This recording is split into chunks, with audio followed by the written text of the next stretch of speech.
throughout his presidency, he's often referred as the first black president, okay, which is not factually true.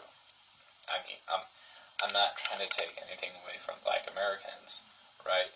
I don't care if he's a serial killer or he's a drug dealer. He just is simply not true. His mother was white, okay?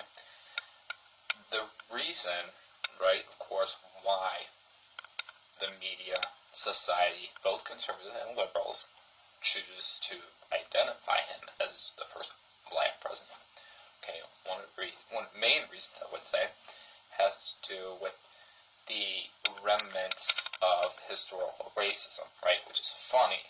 You know, they're using a term, calling him black, which is, the reason behind that has, of course, to do with how society operated under the Jim Crow laws when blacks and whites were divided, you know.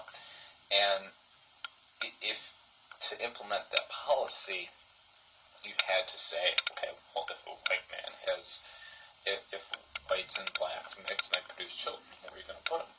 Well, of course, you had to decide whether or not you wanted to put them on the white side or the black side. So that's how people who were partially black got identified as black in the first place. And the law was so ridiculous. I mean, if you look at, for instance, the Plessy versus Ferguson case, and look at, I think that's the plaintiff, I think it was Plessy, I want to say it's Plessy, the man looked, he didn't look black at all, okay? He didn't have, I don't think he had curly hair. He looked like a white guy. But because he was just a little black, he got identified as black, right? Just to show you how ridiculous it was. I recently was reading a bunch of books about the history of the United Nations and world history, and I came across a guy named Ralph Bunche. Okay, now he was also biracial, half black, half white, and he was pivotal for helping negotiate the Palestinian the negotiations between Palestinians and Israelis. He was there at the infancy of the creation of the United Nations, so he played a pivotal role in how the world government came to be the system that is today. And he talks about how he laments, right, about the fact that he still had to live in segregated neighborhoods at the time. So it isn't, the racial categorization is simply is defined by the history of the United States, and other places throughout the world haven't defined race in the same way, right? Look at Brazil. There's a multiplicity of different racial categories, right?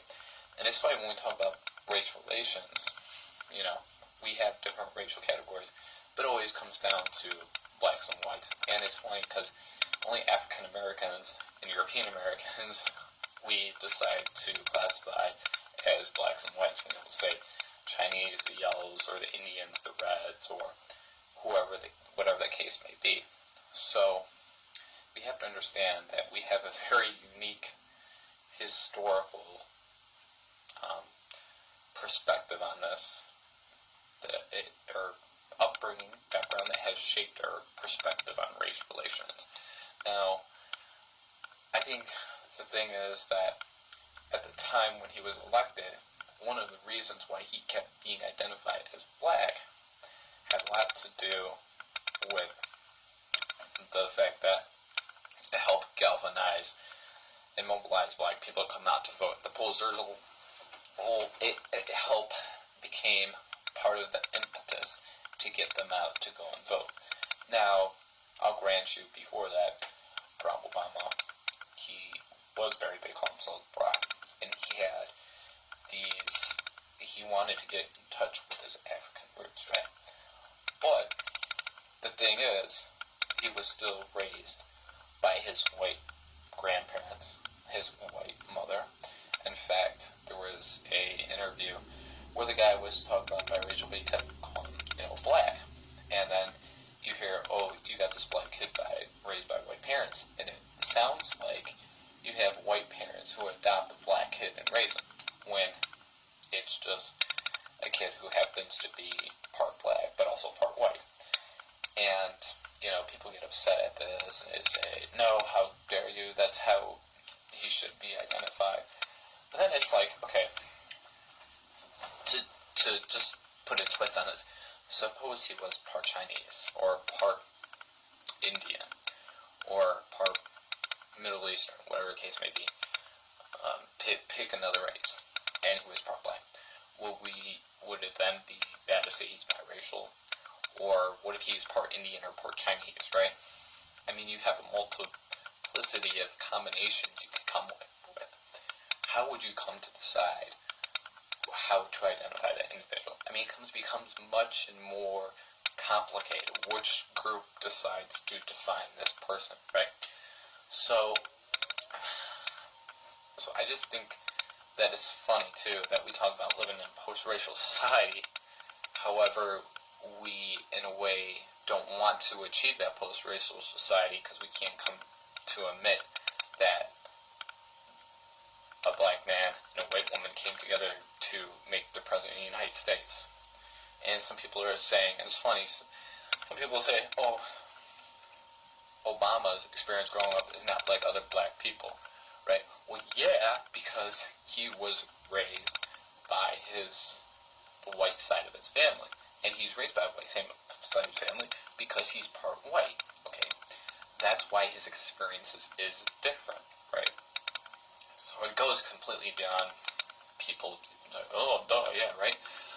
And now the reason why, for me in particular, I've always been irritated by this in particular point is because about, I'd say 20 years ago, or I can't remember, when I was younger, about 12 years old, I distinctly remember having a conversation with my grandma. Now, she was a Democrat, she was Catholic, she's pretty open-minded. But we had a very, like I said, very distinctive conversation. And essentially what she said is that blacks and whites shouldn't marry, okay? They shouldn't produce children. Why? Because, she said, if they produce children, society won't accept them, okay? So I think when we say, well, not just Obama, but biracial people in general, or half black, half white, if we say to them, well, you have that, these people are black, in a way it's kind of saying, yeah, we're not going to accept the fact that biracial people exist in the first place.